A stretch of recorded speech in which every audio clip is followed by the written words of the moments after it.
first off, serious infections from this amoeba are rare. Officials with the North Carolina Department of Health and Human Services say this brain-eating amoeba is called Naegleria fowleri. The CDC says the single-celled organism is found around the world in warm, fresh water, like hot springs, lakes, unchlorinated pools, and rivers. The organism infects people by entering the body through the nose. It then travels up the nose to cause a rare and usually fatal brain infection called amoebic meningoencephalitis, or PAM, P-A-M. Most people who get the infection die within a week. However, millions of people are exposed to the amoeba each year, yet only a handful of them ever get sick.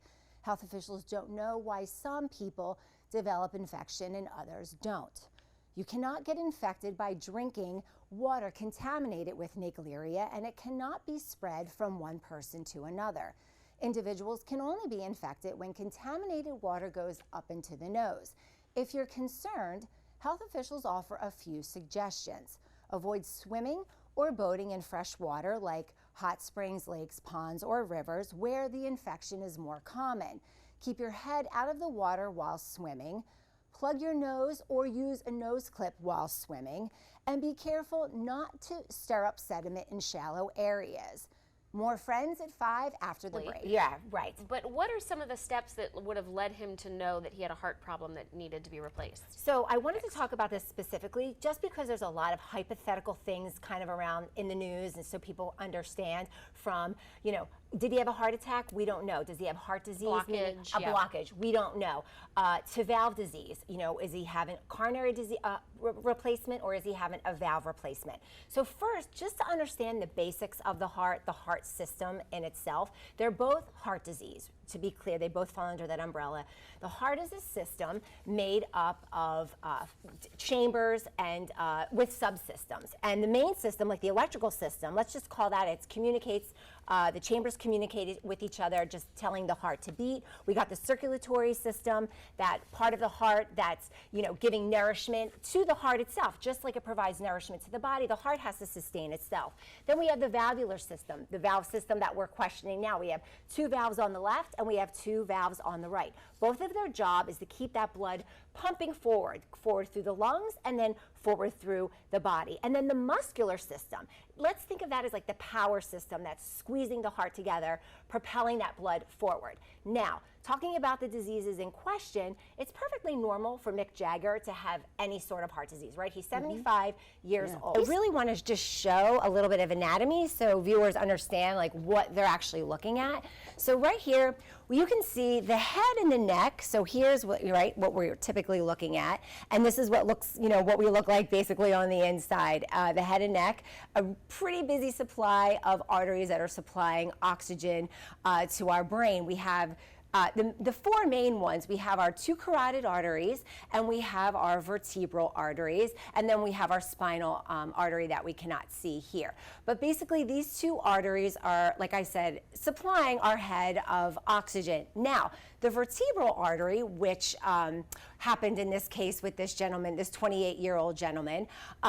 So basically what had happened was, on his own, he was uncomfortable. It sounds like over a period of a couple of weeks, just stretching, added a little, clearly too much pressure, and he tore this artery here, one of these 2 arteries here. Now, when we say something like aortic dissection, it can be a little bit confusing. And basically, really, all that means is our arteries have 3 layers. He tore the inner layer of that artery. Well, electric or e-cigarettes are battery-powered devices that, you know, heat a liquid called e-juice and then turn that liquid into vapor to be inhaled, similar to cigarette smoke. So the liquid solution usually, but not always, contains nicotine and flavoring such as mint, fruit, and bubble gum.